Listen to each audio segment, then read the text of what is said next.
Située entre la Libye et l'Algérie, à seulement 2 heures d'avion de Paris, la Tunisie est la première destination touristique des Français en Afrique du Nord. Découvrons-la ensemble.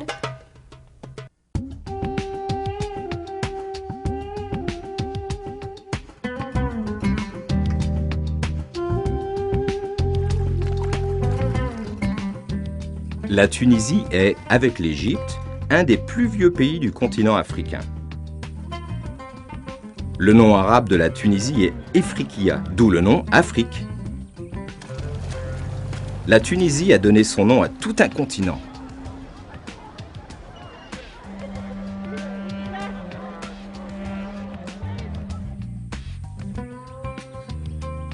C'est aussi le pays du Maghreb qui a le plus subi d'invasions. Depuis l'Antiquité, la Tunisie n'a cessé d'attirer des étrangers pour des raisons diverses. D'abord, ça a commencé par les Romains, puis il y a eu les Vandales, les Byzantins, les Phéniciens, les Arabes, les Turcs, les Espagnols, les Italiens, les Français. Pendant 75 ans, la Tunisie a été sous protectorat français. Elle est devenue indépendante en 1956. Aujourd'hui, c'est un pays musulman laïque qui a gardé son hospitalité légendaire. La Tunisie ayant été un creuset de races diverses, il se fait qu'il y a une tolérance.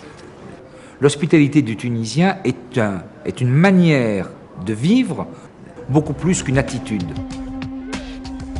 Comme son peuple, le paysage tunisien est plein de douceur et plein d'attrait. Au nord, il y a des oliveraies et des collines verdoyantes et fertiles. C'est la vallée de l'Oued Medjerda. Dans l'Antiquité, on appelait cette région le grenier de Rome, parce qu'elle nourrissait tout l'Empire romain. À 20 minutes de Tunis, la capitale de la Tunisie, se trouve le petit village bleu et blanc de Sidi Bou Saïd. Situé sur la côte, Sidi Bou Saïd est le reflet de la Tunisie éternelle et doit être visité. À l'est du pays, le long des côtes, on découvre des kilomètres de plages de sable fin. Encore plus au sud se trouve le sud tunisien avec le Sahara, qui attire les visiteurs en quête d'aventure. C'est dans cette région qu'a lieu tous les ans le festival du Sahara. Oui, ils sont venus pour participer au grand marathon, le marathon international des mers. Il y a des courses de chameaux,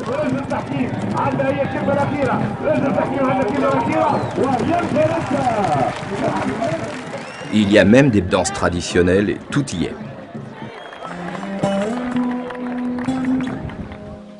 Avec son histoire riche de presque 3000 ans, ses milliers de kilomètres de côtes